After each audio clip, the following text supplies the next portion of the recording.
ಈಜಿಪ್ಟ್ನ ಜಬಲಿಯನ್ನಲ್ಲಿರುವಂತಹ ಕೆಂಪು ಸಮುದ್ರಕ್ಕಿಳಿದ ಆ ತಂಡಕ್ಕೆ ಕೊಂಚವೂ ಕೊಳೆಯದೆ ಅಸ್ಥಿಪಂಜರವೂ ಆಗದೆ ಸಮುದ್ರದ ತಳದಲ್ಲಿ ಬಿದ್ದಿದ್ದ ಶವ ಗೋಚರಾಗಿತ್ತು.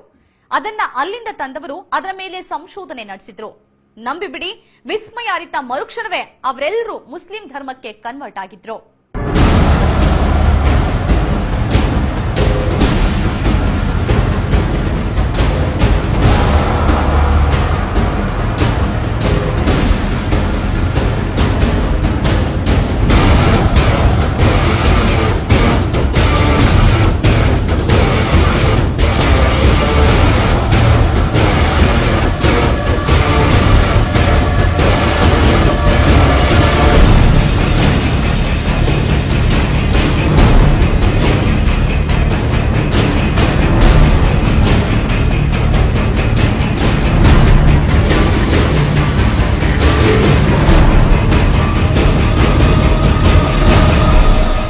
ಖುರಾನ್ನಲ್ಲಿ ಬರೆದ ಘಟನೆ ಜೊತೆಗೆ ಸಾಕ್ಷಿಯ ಬಗ್ಗೆ ಅದರಲ್ಲಿ ಹಾಕಿದ್ದ ಸವಾಲು ಪರೀಕ್ಷಿಸಲು ಹೊರಟ ಮಂದಿಗೆ ಕಾದಿದ್ದು ಅಚ್ಚರಿ, ವಿಸ್ಮಯ, ಪವಾಡ.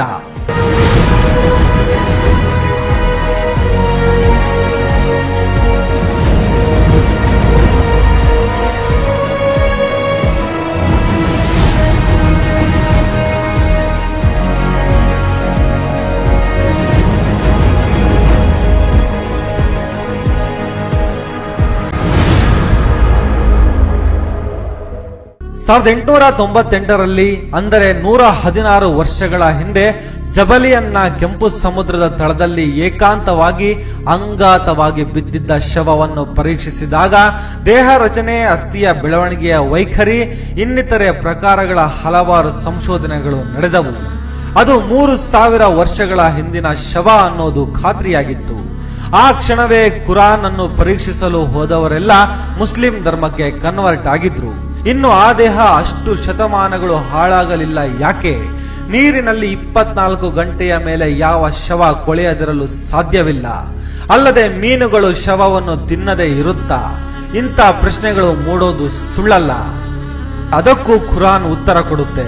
ಫಿರೋನ್ ಎಂಬ ಮಹಾಪಾಪಿಯ ದೇಹವನ್ನು ಕೊಳೆಸದಂತೆ ನೀರಿಗೆ, ತಿನ್ನದಂತೆ ಮೀನಿಗೆ ಆಜ್ಞೆ ಮಾಡಲಾಗಿದೆ. ಎಂಥ ವಿಸ್ಮಯ! ಅದಕ್ಕೆ ತಕ್ಕುದಾಗಿ ಆತನ ದೇಹ ಕೊಳೆತಿಲ್ಲ, ಮೀನು ಮುಟ್ಟಿಯೂ ನೋಡಿಲ್ಲ.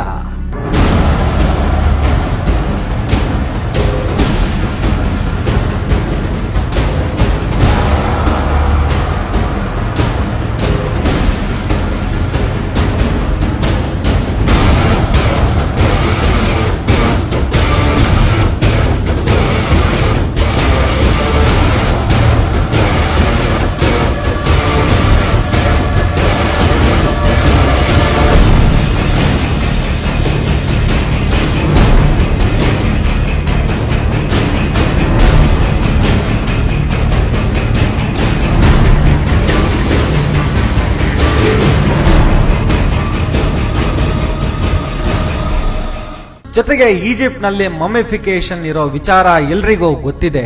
ಮಮ್ಮಿಫಿಕೇಶನ್ ಮಾಡುವಾಗ ದೇಹದಲ್ಲಿರೋ ಆರ್ಗನ್ ಅನ್ನು ತೆಗೆಯಲಾಗುತ್ತೆ.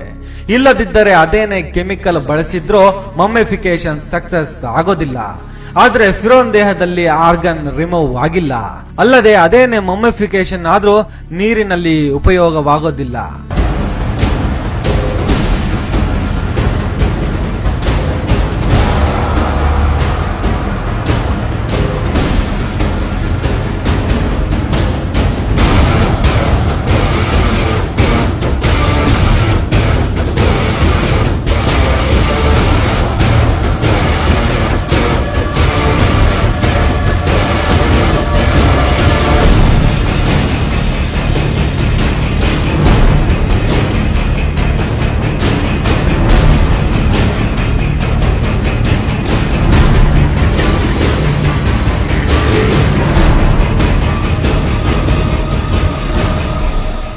ಫಿರೋನ್ ಶವ ಇವತ್ತಿಗೂ ಈಜಿಪ್ಟ್ನ ಕೈರೋದ ಮ್ಯೂಸಿಯಂನಲ್ಲಿಡಲಾಗಿದೆ. ಅದೇ ಸ್ಥಿತಿಯಲ್ಲಿದೆ, ಕೊಂಚವೂ ಹಾಳಾಗಿಲ್ಲ, ಯಾವತ್ತಿಗೂ ಹಾಳಾಗಲ್ಲ ಅನ್ನೋದು ಕೂಡ ಖುರಾನ್ ಲಿಖಿತ. ಯಾಕಂದ್ರೆ ಖುರಾನ್ ಪ್ರಕಾರ ಅದು ಸಾಕ್ಷ್ಯಕ್ಕಾಗಿ ಇಟ್ಟಿರೋ ಶವ. ಎಲ್ಲವೂ ಅದ್ಭುತ, ಎಲ್ಲವೂ ವಿಸ್ಮಯ.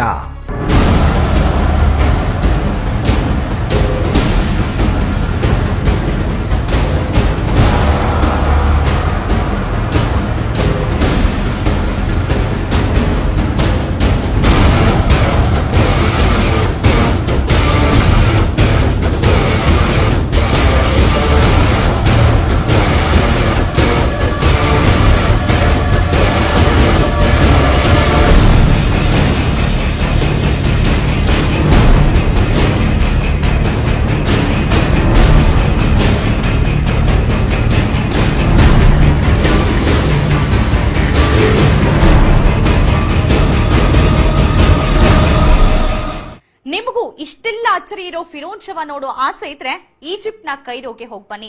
ಕ್ರೂರಿಯಾದ್ರೂ ಸಾವಿರಾರು ವರ್ಷಗಳ ಕಾಲ ಕೆಡದಂತೆ ಮಲಗಿದ್ದಾನೆ ಫಿರೋನ್. ಇದೇ ಈ ಹೊತ್ತಿನ ವಿಶೇಷ. ಚಾನಲ್ ಚೇಂಜ್ ಮಾಡದೆ ನೋಡ್ತಾರಿ ರಾಜ್ ನ್ಯೂಸ್.